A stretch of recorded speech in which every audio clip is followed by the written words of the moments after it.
Buen día, póngase unos audífonos, prepárese un delicioso café y disfrute de esta breve historia. Para los que entran por primera vez a este canal, abordaremos temas sobre historia de México, historia universal, biografías, pensamientos y una que otra recomendación. Un gran saludo para todos los apasionados por la historia. Es un canal para disfrutar y aprender cada día más de todo lo que ha sucedido en la historia. En este programa vamos a platicar un poco más de la vida independiente. Recordemos que la guerra duró 11 años, 11 largos años. Se consuma la independencia y México era el país independiente más extenso de este continente, de América. Su territorio incluía los estados de Alta California, Nuevo México y Texas, que actualmente pertenecen a Estados Unidos, además de todo el territorio actual de México y de Centroamérica hasta los límites con Panamá, ya que desde el momento en que se obtiene la independencia, tanto las capitanías de Yucatán y de Guatemala como los territorios de San Salvador, Nicaragua, Costa Rica y Honduras declaran su anexión a México. México tenía un territorio muy grande, ojalá que usted pudiera ver un mapa de aquellos años, pero la población era escasa y estaba mal distribuida, al igual que durante la época de la colonia. Había una gran concentración de población en la región central, mientras que en el sureste, que estaba poblado por grupos indígenas, y en el norte había regiones casi totalmente despobladas. Y le digo, si pudiéramos ver un mapa, pues tenemos allá los estados al norte, dígase California, Nevada, Utah, Arizona, Nuevo México, Colorado y Texas, pues todo eso pertenecían a México, pero pues usted sabe, en el siglo XIX, pues en la primera mitad al final, en la final de la primera mitad, todo eso pues pasa a ser parte de los Estados Unidos. En la guerra de independencia había muerto casi la mitad de la fuerza de trabajo. Uno de los intereses de los nuevos gobiernos era la de pues fomentar el crecimiento del país, el crecimiento demográfico, que hubiera gente pues para trabajar, ¿no? Entonces, pues para poblar las regiones deshabitadas también se pretendía fomentar la inmigración de extranjeros y trabajadores que interesados por la riqueza de los recursos quisieran establecerse en el norte del país. La clase dominante no se modificó con el cambio, siguió integrada por terratenientes, el alto clero y los grandes propietarios mineros, comerciantes y manufactureros. La supresión de antiguas leyes que protegían a los indígenas y la instauración de la igualdad jurídica de los ciudadanos permiten a los ricos despojar a los indígenas y explotar sin ningún obstáculo a los trabajadores, aprovechando la anarquía a pesar del estancamiento económico. Los sectores más favorecidos fueron el clero, los terratenientes y los usureros. Surge también una clase de plebeyos, mestizos en general, que se posesionó de las antiguas propiedades del clero y de las propiedades que estaban abandonadas por los peninsulares y que también siguió produciendo las relaciones de peonaje. Aunque los esclavos habían sido liberados y las castas suprimidas, la situación de las clases oprimidas en general estaba peor. El despojo de pueblos indígenas, el peonaje, la esclavitud y en las minas y la leva arrasaban con la población rural. La población de las ciudades se incrementa, ahí se aglomeraban miles de personas dedicadas al comercio en pequeño, a la artesanía, a los servicios y al trabajo industrial, además de desempleados, maleantes y gente pues pidiendo limosna. El viejo régimen colonial que mantenía alhóndigas y hospitales de beneficencia dejó su lugar al capitalismo muy salvaje en el que el motor de la economía era únicamente la sed de ganancia, la sed de riqueza material. Por esta razón, en esa época fueron frecuentes las sublevaciones y los motines urbanos. El mayor temor de los recién independizados territorios americanos era la amenaza de una reconquista española, por lo que consideraban urgente que las naciones europeas reconocieran la independencia, pero ellos, bajo gobiernos absolutistas, los europeos, querían evitar que el nacionalismo y el liberalismo se extendieran y se rehusaban a reconocer la independencia de las antiguas colonias. A fin de cuentas, terminaron cediendo debido a grandes intereses económicos sobre el recién independizado continente. En un principio, las naciones americanas, bajo la influencia de Simón Bolívar, su pensamiento, consideraron crear una confederación que velara por su independencia, proyecto conocido como panamericanismo. Sin embargo, este proyecto nunca se consumó y las diferentes regiones se separan hasta formar naciones que, pues, son las que conocemos hoy. En México, a la crisis económica y la pugna interna por el poder, hay que agregar la injerencia de Estados Unidos, de esas potencias, también Gran Bretaña y Francia, que buscaban sacar provecho del desorden y apoderarse de la plata mexicana, cuya abundancia era un mito difundido en el mundo. Inglaterra, consolidada como la máxima potencia mundial al haber derrotado a Napoleón, había iniciado un desarrollo económico intenso con la Segunda Revolución Industrial. Poseía maquinaria, colonias de donde extraía materias primas, tenía una flota poderosa y deseaba ampliar su dominio económico sobre Latinoamérica. Tenía planes y dentro de estos no se incluían invasiones armadas. Su ambición se centraba en otorgar préstamos con altos intereses al gobierno, en el control del comercio y en la inversión en sectores claves de la economía como la minería. Francia, país donde se había instaurado la monarquía, era la segunda potencia y pretendía anexar a su imperio parte del territorio del continente americano. Estados Unidos ya formaba parte de las potencias mundiales, su poder militar era limitado, por lo que no podía oponerse a la intervención europea en América por la vía armada, pero desde 1823 había lanzado una advertencia, la doctrina Monroe, América para los americanos, en que pues se veían sus intenciones hegemónicas sobre el continente. Estos países pusieron como condición para reconocer la independencia de México, que se les diera un trato comercial y fiscal con privilegios. Como los primeros gobiernos mexicanos estaban interesados en obtener el reconocimiento de las potencias, ya que pretendían integrarse de inmediato al mercado mundial, así como tener préstamos necesarios para echar a andar la economía, hicieron lo posible por congraciarse con el resto de los países. Las recién independizadas naciones centro y sudamericanas se apresuran a reconocer la independencia de México. Estados Unidos extiende su reconocimiento en 1822 y envía inmediatamente al embajador Joel R. Poinsett, no sin insinuar su interés en que la frontera se recorriera hasta el río Bravo. México requería el reconocimiento de las naciones europeas para asegurarse de que éstas no ayudarían a España en la reconquista, pero también los comerciantes europeos, que no querían verse privados de las grandes ganancias que le brindaría la apertura de este mercado nuevo, presionaban a sus gobiernos para que entraran en contacto con los países americanos. En 1826, Inglaterra reconoce al gobierno de México y una vez que los británicos habían accedido, la mayor parte de los países europeos, por razones comerciales, también reconocen la independencia de los países de América. La frontera norte de la Nueva España quedó definida en el Tratado Adams-Onís, firmado con Estados Unidos allá por el año de 1819, y se extendía desde la desembocadura del río Sabinas, a lo largo del Colorado y del Arkansas, hasta el paralelo 42 grados sobre el Pacífico. El gobierno español, preocupado por colonizar los territorios que están más alejados, concedió permiso a Moisés Austin para que con 300 familias se establecieran en Texas. En 1823, el gobierno independiente ratifica la concesión y reconoce los derechos obtenidos, dejando en manos de los gobiernos de los estados la tarea de colonizar el territorio.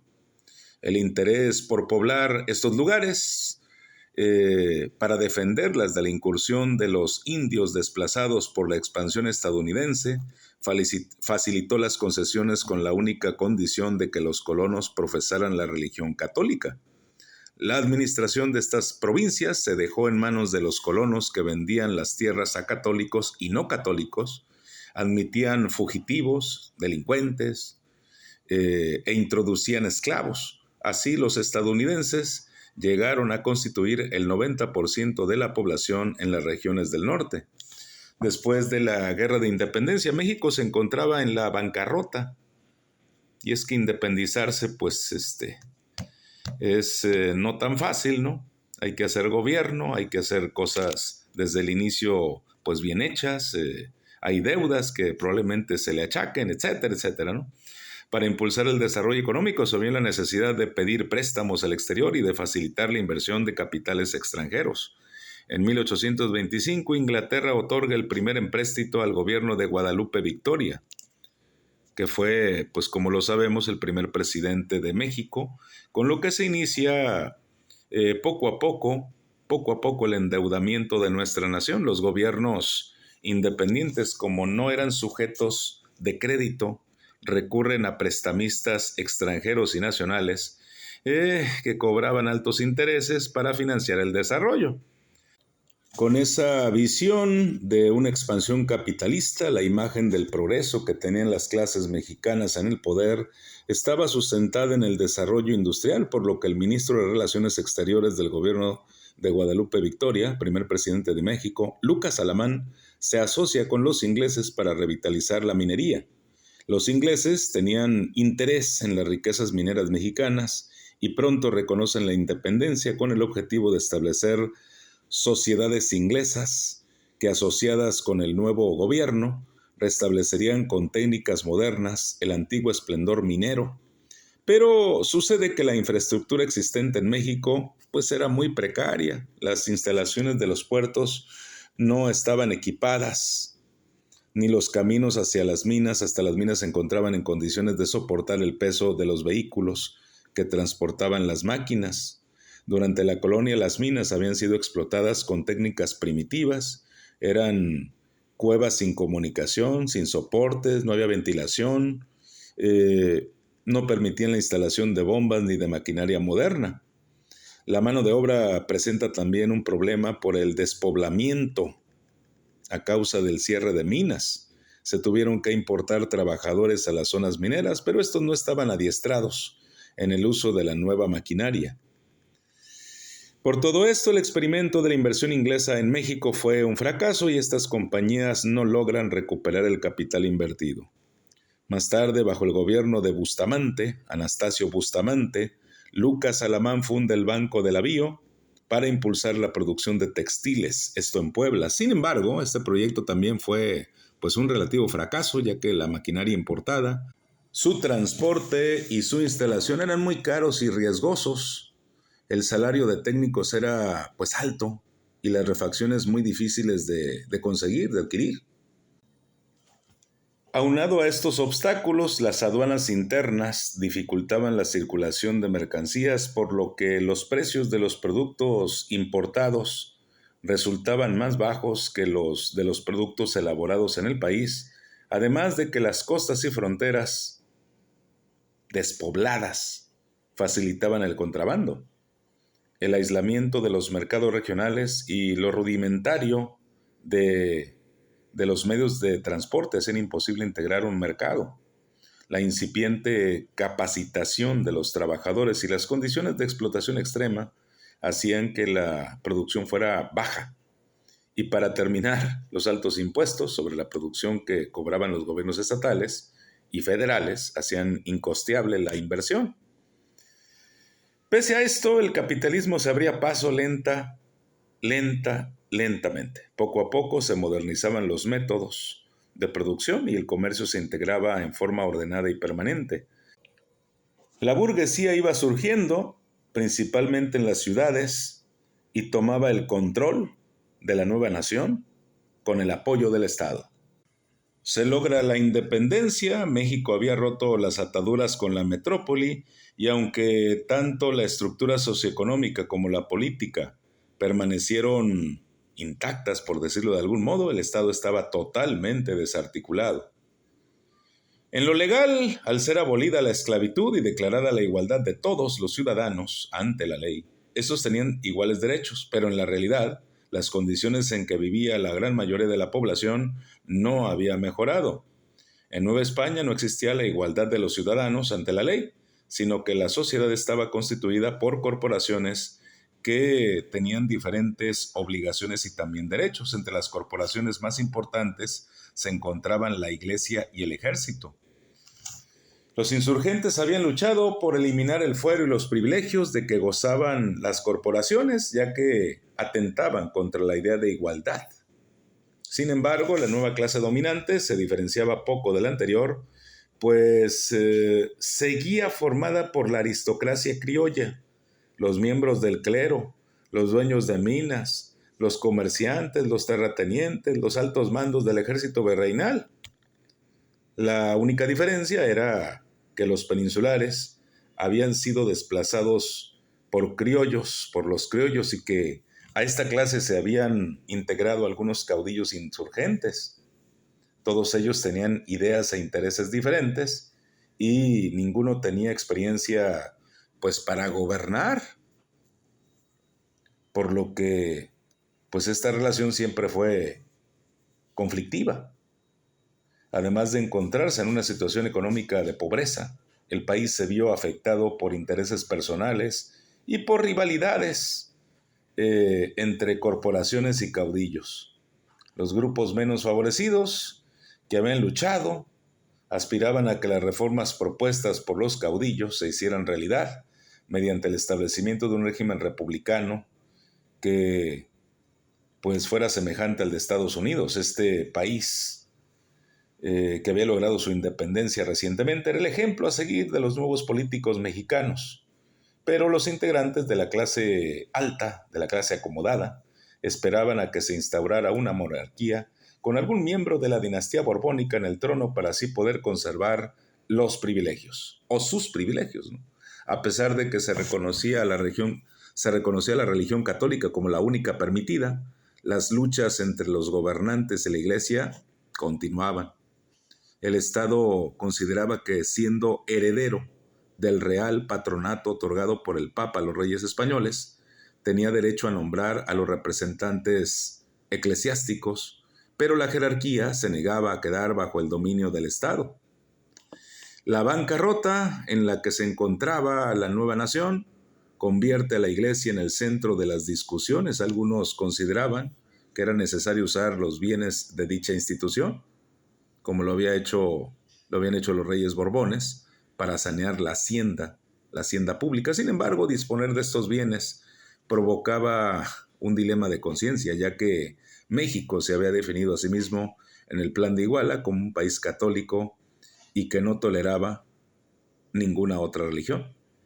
Existían también diferencias con respecto al sistema económico que había de implantar el nuevo gobierno. Por un lado estaban los hacendados y los jefes políticos, quienes pretendían que a través del federalismo y la autonomía de los estados se prohibiera la entrada de productos en sus regiones. Esto, pues, es un proteccionismo. Y por otro estaban los grandes comerciantes defendiendo el libre mercado y el centralismo. Una vez pasado el entusiasmo independentista, quedan al descubierto las divisiones latentes que existían entre republicanos y monárquicos. Agustín de Iturbide, que había sido el caudillo, pues, más importante durante la consumación de la independencia, eligió una junta provisional gubernativa para organizar el país. Tanto gusto que les había dado el abrazo de Acatempa, hombre. Bueno, esta junta de gobierno estaba dividida básicamente en tres tendencias. Los republicanos representaban una minoría. Esta estaba integrada por criollos cultos y caudillos insurgentes que habían leído las ideas de la Ilustración y que querían que México se convirtiera en una república federal, al igual que Estados Unidos y Francia, con tres poderes, e integrada por estados con gobierno propio, con tres poderes, es decir, ejecutivo, legislativo y judicial. Los monárquicos, que eran los ricos hacendados, los comerciantes y los miembros de la Iglesia, que querían organizar una monarquía constitucional e invitar a un rey de Europa para que gobernara el país. Esta tendencia representaba la mayoría. Los iturbidistas eran los partidarios de una monarquía con Iturbide a la cabeza, ¿no? con Agustín. La Junta Provisional Gubernativa procede a convocar a un Congreso que se encargaría de redactar la nueva Constitución. Este Congreso debería estar integrado por diputados que representaran a cada una de las provincias del país, pero en realidad los integrantes eran miembros del alto clero, oficiales del ejército y magistrados del antiguo régimen. La lucha entre los congresistas, que pretendían legislar de acuerdo con sus intereses, provoca enfrentamientos entre Agustín y los borbonistas. Yo soy Ricardo Isaac, muchísimas gracias por haber estado en esta breve historia. Gracias de verdad. Si a usted le gustó este programa, por favor dele like, toque la campanita, compártalo y suscríbase. Y yo ahorita voy a seguir con mi café. Gracias, estoy a sus órdenes. Bye.